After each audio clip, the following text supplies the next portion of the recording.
আসসালামু আলাইকুম। আপনারা দেখতে পাচ্ছেন আমরা এখন অবস্থান করছি রংপুর বেগম রোকেয়া বিশ্ববিদ্যালয়ের একেবারেই মাঝ বরাবর।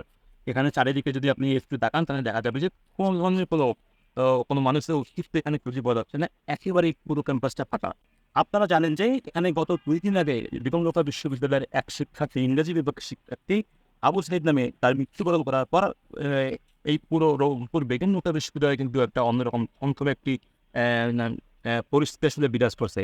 আপনারা জানেন যে ইতিমধ্যে সরকার সমস্ত পাবলিক বিশ্ববিদ্যালয় থেকে শুরু করে সমস্ত শিক্ষা প্রতিষ্ঠান অনির্দিষ্টকালের জন্য বন্ধ করে দিয়েছে এবং অল সাইডের নির্দেশনা দিয়েছে সরকার। আর তারই প্রেক্ষিতে আসলে বেগম রোকেয়া বিশ্ববিদ্যালয়েরও সমস্ত শিক্ষার্থী ইতিমধ্যেই কিন্তু হল ত্যাগ করেছেন। আমরা কিন্তু পুরো ক্যাম্পাসটি মোটামুটি ঘুরে দেখেছি। কোনো ধরনের কোনো ছাত্র কিংবা আ কেউ কাউকে আসলে খুব একটা দেখতে পাইনি। পুরি পু টিচার্সরা হয়তো মহিলা হতো এরা ঘোরাফেরা করছে কিংবা বিভিন্ন বিষয়ে আসলে এখানে আলোচনা করছে। কিন্তু তেমন কোনো ছাত্রদের কোনো উপস্থিতি আমরা কিন্তু এই বেগম রোকেয়া বিশ্ববিদ্যালয়ের পুরো ক্যাম্পাসে এখন পর্যন্ত কোনো লক্ষ্য করতে পারিনি। আপনি যদি একটু আ বিশ্ববিদ্যালয়ের পাশে যে পার্কের মতো সেখানেও কিন্তু একেবারেই থমথমে একটা পরিস্থিতি বিরাজ করছে। কোনো ধরনের কোনো দোকানপাট সবকিছুই মোটামুটি বন্ধ। দর্শক ইতিমধ্যেই কিন্তু বাইরে থেকে কিছু ইংলিশের মিটিং আসলে ছাত্র শোনা যাচ্ছে।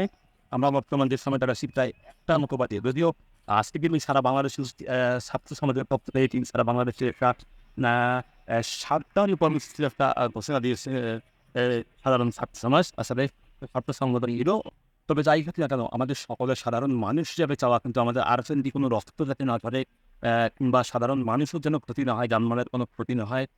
সরকারের দিকে আসলে দৃষ্টি আকর্ষণ করবো। সরকারের জন্য যথেষ্ট শীঘ্রই শিক্ষার্থীদের আসলে দাবিটা যতটুকু মানা সম্ভব কিংবা ওটা সংস্করণ যে যে বিষয়টা আসলে দাবিটা উপস্থাপন হয়েছে সেগুলো নিয়ে আসলে সরকারকে আরো বেশি আসলে খুব দ্রুত একটা সিদ্ধান্ত নেওয়া উচিত। যাতে সাধারণ শিক্ষার্থীরা অনেক বেশি ভালো থাকে এবং সাধারণ শিক্ষার্থীরা ঠিক আগের রূপে আবার ক্যাম্পাসে ফিরতে পারে এবং ঠিকমতো ক্লাস করতে পারে।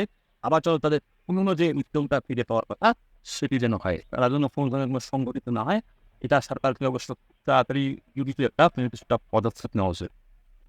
এখন দেখার বিষয় এই পরিস্থিতিটা পরিবেশ পরিস্থিতিটা আসলে উঠে গিয়ে থেকে আমি আবারও বলছি সরকারকে দ্রুতই সিদ্ধান্ত নিয়ে এই ছাত্রছাত্রীদের আবারও সেই পেরিয়ে ফেরার জন্য বিরত থাকবার নিয়ে করছি। বাইরে কিন্তু আপনারা শুনতে পারছেন কিনা জানি না। বাইরে কিন্তু ইয়ার মধ্যে একটা বড়সড় মিছিল কর্মসূচি কিন্তু তৈরি হয়ে গেছে।